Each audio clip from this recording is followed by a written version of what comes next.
बिस्मिल्लाहिर्रहमानिर्रहीम अस्सलामुअलैकुम। Z sports के प्रोग्राम क्रिकेट विद गपशप के साथ औरंगजेब खान एक दफ़ा फिर सईद फैसल इकबाल के साथ आपके सामने। आज पीएसएल का प्ले ऑफ के सिलसिले का फाइनल मैच खेला गया।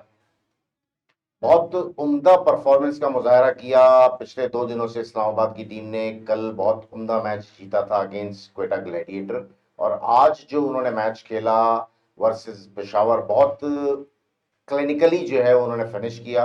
बहुत उम्दगी से जो है उन्होंने टारगेट चेस किया। 185 रन्स जो पेशावर ने किए थे वो इनफ लग रहे थे कल का मैच देखते हुए। लेकिन जिस तरह से लेके चले हैं, प्रोग्रेस की है, जबकि शुरू में बहुत तेजी से जो है वो इनके इस्लामाबाद के प्लेयर्स आउट हुए, 3-4 कंटिन्यू जल्दी जल्दी आउट हुए, लेकिन कैपिटल ने थोड़ी बेहतर इनिंग खेली। उसके बाद यह है कि मोमेंटम जो सेट किया है ना, वो सेट किया है माद वसीम और हैदर अली ने। Faisal, what's your opinion for this match?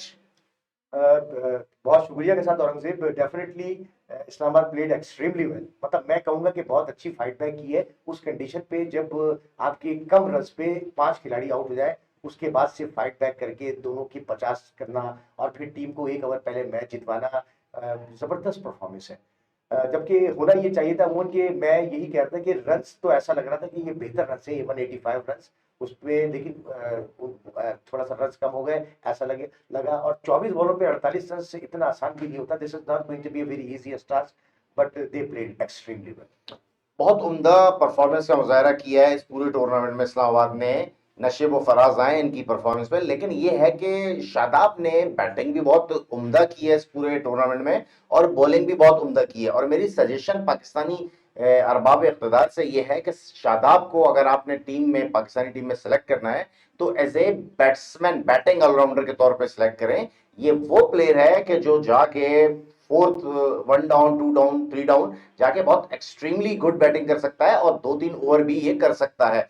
बहरहाल, शादाब पे क्या बात करें, इस मैच पे बात करेंगे। जिस तरह से पेशावर की टीम ने जो आगाज किया था फसल, मैं समझता हूं कि इतना बुरा आगाज नहीं था। साइम अयूब ने बड़ी बेहतरीन बैटिंग की, 74 रन किए। फैसल, आप क्या समझते हैं कि पेशावर के ये जो रन थे 185, क्या ये इनफ थे, या इनको थोड़ा सा जो है वो, जिस तरह का इनको मोमेंटम मिला था, इनको थोड़ा और प्रोलॉन्ग करना था अपनी इनिंग को? देखिए, औरंगजेब प्रोलॉन्ग तो करना था, लेकिन देखिए वो भी इनफ रन थे कि 185 रन।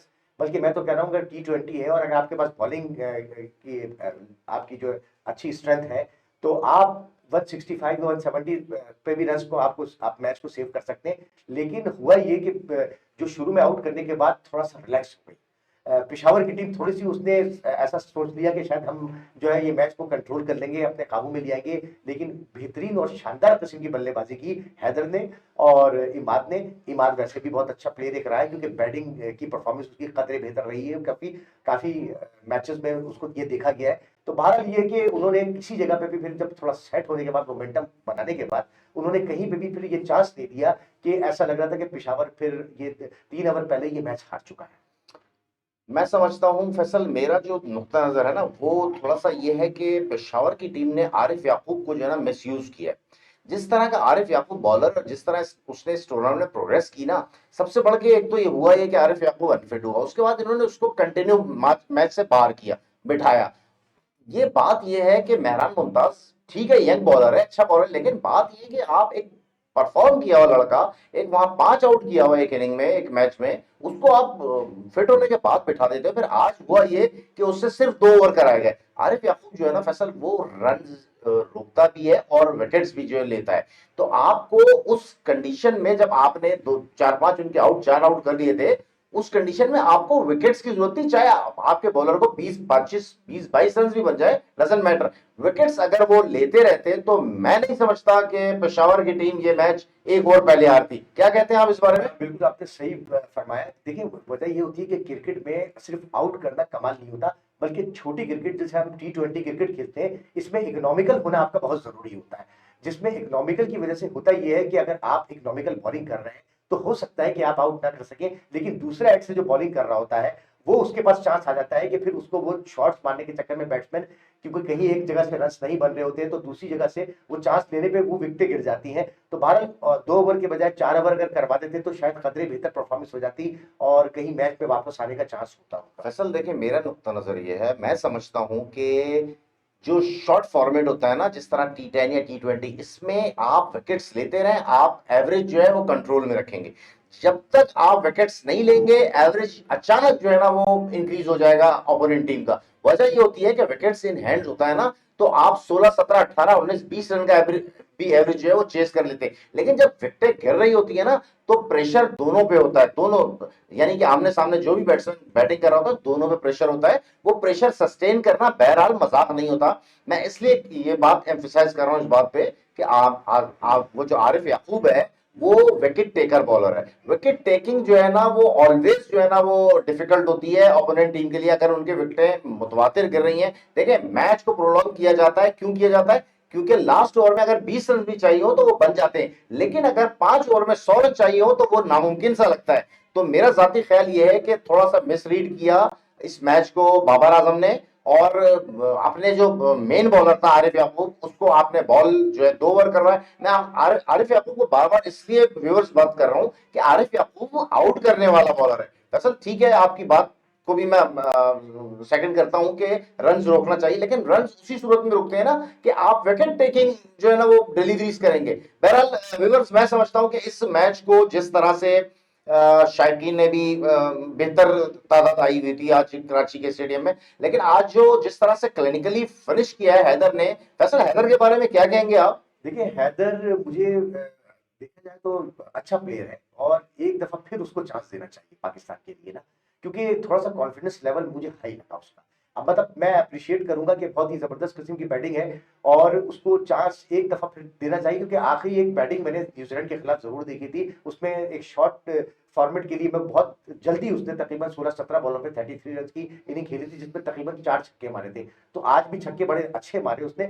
लेकिन होता यही है कि अमूमन हमारे जो प्लेयर्स होते हैं, जब इनको चांस दिया जाता है तो वो टाइमली रन नहीं करते। लेकिन बहरहाल एक चीज आपने बड़ी अच्छी कही, और एक मैं ये जरूर बात बताऊंगा कि आज पिशावर के मैच हारने में एक किरदार ये भी था कि अगर बाबर आजम 25 रन के बजाय आज 45 रन या 55 रन कर देते तो शायद पिशावर ये मैच जीत जाता। बिल्कुल सही कह रहे हैं आप, क्योंकि होता क्या है, जब बड़ा मैच होता है ना, तो वहां प्रेशर भी बड़ा होता है, और बड़ा प्रेशर झेलने के लिए बड़ा प्लेयर का विकेट पे खड़ा होना, विकेट पे स्टे करना बहुत जरूरी होता है। जिस तरह से बाबर आजम ने अपनी विकेट गंवाई है, वो एक कोई इतना अच्छा कोई व्यू नहीं था। और वाकई बाबर आजम को, जिस तरह से साइम अयूब बैटिंग कर रहा था, बाबर आजम पे तो प्रेशर था ही नहीं उस इनिंग में। जिस तरह से साइम अयूब शॉट्स खेल रहा था, जिस तरह से साइम अयूब ने पूरा प्रेशर अपने ऊपर एब्जॉर्ब कर लिया था, तो बाबर आजम को इस इनिंग को थोड़ा सा लेके चलना था। फिर होता यह कि बाबर आजम और साइम, जिनकी मैं आपको बताऊं कि सिर्फ 16 मैचेस में चौथी 100 पार्टनरशिप है, जो कि PSL का रिकॉर्ड भी है। तो इनकी अगर ये एक और 100 पार्टनरशिप होती तो एक और रिकॉर्ड जो है वो अपना बेहतर करते। लेकिन बात फिर वही आती है कि बाबर आजम बहरहाल इंसान है। सबसे ज्यादा रन उसने इस टूर्नामेंट में किए हैं, पिछले 3 टूर्नामेंट्स हैं फैसल, जिसमें उसने 500 प्लस रन किए हैं। लेकिन बात यह कि रन, सिर्फ रन मैटर नहीं करते, मैटर करती है जीत, मैटर करती है आपकी विनिंग शॉट, विनिंग इनिंग जो होती है वो मैटर करती है। और बाबर आजम से पे आपको एक बात जी जी कहूंगा, मैं बस बिल्कुल जरूर कहना चाहूंगा। हमने देखी, मैं हमेशा ये बात करते रहे, बाबर की हम बुराई नहीं करते। सही। मसला सारा ये होता है कि बाबर का जो कंपैरिजन है वो विराट के साथ किया जाता है कि वो भी वर्ल्ड क्लास प्लेयर है, ये भी वर्ल्ड क्लास प्लेयर है। लेकिन विराट की जो आप मैच विनिंग इनिंग्स देखें, तो मैं सिर्फ इस बात पे ये करता हूं कि बाबर जब इतना अच्छा प्लेयर है तो उसको ऐसे मैचेस, जिसे कहते हैं बहुत कड़क मैच जितवा देना, मतलब सिंगल हैंडेडली मैच को लेके चले जाना। मतलब कोई 10, 8, 12 इनिंगें भी उसकी ऐसी नहीं है। जो है कॉम्बिनेशन अच्छा होता है उसका, हर चीज में मतलब कंट्रीब्यूट जरूर करता है, लेकिन वो कहीं ना कहीं ऐसी जगह फंस के आउट हो जाता है जहां वो टीम मैच हार जाती है। यानी आप ये कहना चाहते हैं कि something missing. Something is missing. तो बात ये कि बात आपकी, मैं बहरहाल इस चीज को एग्री करता हूं कि बाबर की थोड़ी सी जो है वो, मेरा ख्याल है कि फोर्थ और फिफ्थ गियर जो है वो उसकी थोड़ी सी जो है वो मिसिंग है। लेकिन बहरहाल ये हकीकत है कि बाबर आजम की बैटिंग से, अगर बाबर आजम आज स्टे करता, तो होता ये कि सामने वाला बॉलर भी प्रेशराइज होके जो है ना वो थोड़ी सी वेवर्ड होके बॉल करता, अपनी लाइन अच्छी नहीं रखता, अपनी लेंथ अच्छी नहीं रखता। तो बाबर आजम, बहरहाल ये तो हो गया, पेशावर मैच हार चुका है, और just because of Babar Azam नहीं, ये अपनी थोड़ी सी जो है वो लेक ऑफ प्लानिंग कहलाएगी। क्योंकि बहरहाल उन्होंने, जब आप 4 आउट कर लेते हो फैसल, तो फिर आपको मैच हारना नहीं चाहिए। जिस तरह से आपने शुरू में ही 20-22 रन पे 4 आउट कर दिए थे, तो फिर आपको इस टीम को 100, 125 के अंदर अंदर जो है आपको इसको लेके जाना था। लेकिन बहरहाल मैं तारीफ करूंगा फैसल इस्लामाबाद की टीम की, जिनकी बैटिंग बहुत लंबी है। जिस तरह से उनकी बैटिंग है अभी वो जो फ़हीम अशरफ है वो बैटिंग करने नहीं आए थे। फ़हीम अशरफ भी बहरहाल इस तरह के क्रिकेट के एक बेहतर बैट्समैन है, जिस तरह से वो बैटिंग करते नसीब हैं। भी अच्छी बैटिंग कर रहा है। नसीम जो है वो लॉन्ग हिटिंग अच्छी कर लेता है। लेकिन फैसल अच्छा, कल पे थोड़ी सी बात करेंगे, कल के मैच पे। कल बहुत इजीली इस्लामाबाद ने कोयटा ग्लैडिएटर को मैच हराया है। फैसल क्या कहेंगे थोड़ा सा मैच के बारे में आप? देखिए, मैं ये औरंगजेब कहूंगा कि देखिए, क्रिकेट है, this is a part of the game. मतलब आज भी देखिए, हम एक्सपेक्टेशन ये थी कि शायद हो सकता है पेशावर जीत जाता, थोड़ी फेवर कर रहे थे कि लग रहा था कि मैच तो अच्छा होगा। लेकिन फिर भी क्योंकि सपोर्टिंग रोल के हिसाब से अगर देखा जाए तो बाबर खेल रहा है, सायम अयूब खेल रहा है, बड़े नाम खेल रहे थे, और वहां से भी मतलब दो चार प्लेयर थे।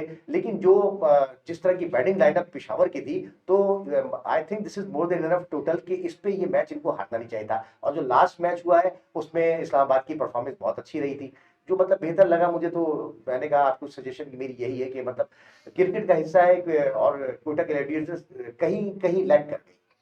फैसल देखें, कोयटा ग्लैडिएटर ने जो जो लैकिंग कहीं कहीं नहीं बहुत ज्यादा थी, उसकी सबसे बड़ी वजह ये है कि उन्होंने जो टीम फास्ट बॉलर सेलेक्ट किए, हसनैन हुआ, सुहेल खान हुआ और मोहम्मद वसीम हुआ, ये तीनों बहुत ही पैथेटिक परफॉर्म करके गए हैं इस पूरे टूर्नामेंट में, सिवाय मोहम्मद आमिर के। इसी वजह से जो है इनको तीन स्पिनर, स्पेशलिस्ट स्पिनर खिलाने पड़े, जिससे हुआ ये कि इनकी जो बैटिंग थी वो 6 नंबर तक महदूद होकर रह गई। और उस 6 नंबर में भी फैसल सिवाय सऊद शकील के पांचों के पांच प्लेयर जो हैं वो स्ट्रगल करते रहे, पूरे टूर्नामेंट में स्ट्रगल करते रहे। खास तौर पे मैं कप्तान रेली रूसो का नाम लूंगा, जो कि खास तौर पे बहुत जद्दोजहद करके मुल्तान से लिया गया था। लेकिन उसने जो परफॉर्मेंस दी है, तो माजरत, हमें बहरहाल उसकी परफॉर्मेंस से सरफराज अहमद बहुत याद आए, जिनको कोयटा वालों ने इस तरह से दूध में से मक्खी की तरह निकाल दिया, जिस तरह से पाकिस्तानी टीम के ने उनके साथ शुरू किया था। दरअसल क्या आप समझते हैं कि कोयटा ग्लैडिएटर ने जो टीम अपनी खिलाई है कंटिन्यू, क्या उसमें बहुत ज्यादा मिसिंग नहीं थी बेहतर प्लेयर्स की? बिल्कुल, आपने बिल्कुल सही कहा कि जब आप इतने अच्छे नाम ले रहे हैं, बनाने के सारे प्लेयर्स खेल रहे थे, आमिर के अलावा आपने बताया सुहेल खान भी खेल रहा था, और मतलब सुहेल खान भी एक बहुत अच्छा एक्सपीरियंस बॉलर है। तो मोहम्मद वसीम भी परफॉर्म कुछ मैचों में, वर्ल्ड कप के मैचों में अच्छा करता रहा है। लेकिन मैं वही कहा कि लैग करने वाली बात होती है, तो जब कोई चलता नहीं है तो कोई भी नहीं चल रहा होता। तो ये कहीं ना कहीं कुछ आपको अपनी टीम के लिए फेवर जरूर करनी चाहिए। और सेकेंडली ये बात आपने जो बताई कि अगर सरफराज होते तो सरफराज एक he is having a very big head.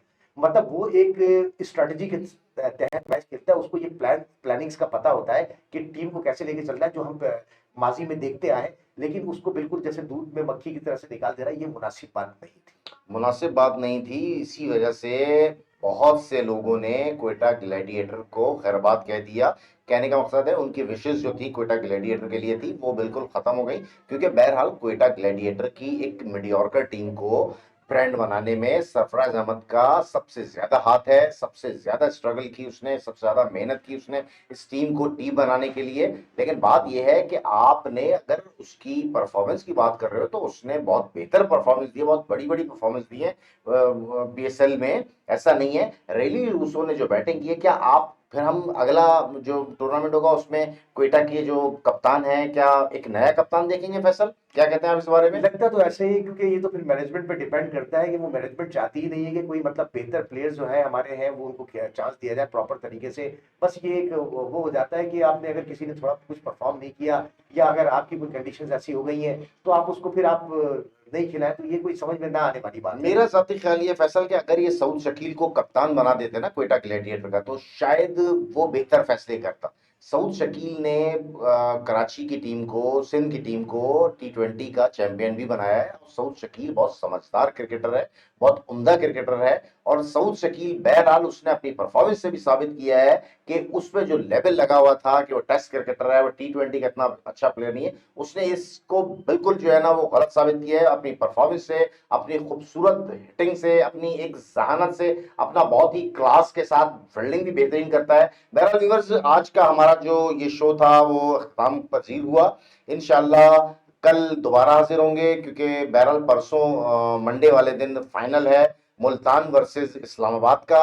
और मैं समझता हूं कि बहुत ही उम्दा मैच होने जा रहा है, क्योंकि इस्लामाबाद की टीम जिस तरह से दो बेहतरीन मैच जीत कर आई है तो उनका मोरल बहुत ज्यादा हाई नजर आ रहा है। और अदर देन जो है वो मुल्तान की टीम ने जिस तरह से थ्रू आउट इस टूर्नामेंट में परफॉर्म किया है वो देखने से ताल्लुक रखता है, वो देखने से ताल्लुक रखता है इस तरह से कि उनका जो कप्तान है उसने लीडिंग फ्रॉम द फ्रंट का किरदार अदा किया है, खुद भी परफॉर्म किया है, अपने जितने भी नॉर्मल से प्लेयर थे उनको भी जो है उसने उठा के रखा है। व्यूवर्स आपका बहुत बहुत शुक्रिया, हमें लाइक कीजिए, सब्सक्राइब कीजिए, अगर बुरा लगे तो भी कमेंट कीजिए, अच्छा लगे तो भी कमेंट्स कीजिए। हमें आपके कमेंट्स की, हमें आपकी आरा की बहुत ज्यादा जरूरत है। इंशाल्लाह दोबारा हाजिर होंगे। अल्लाह हाफिज।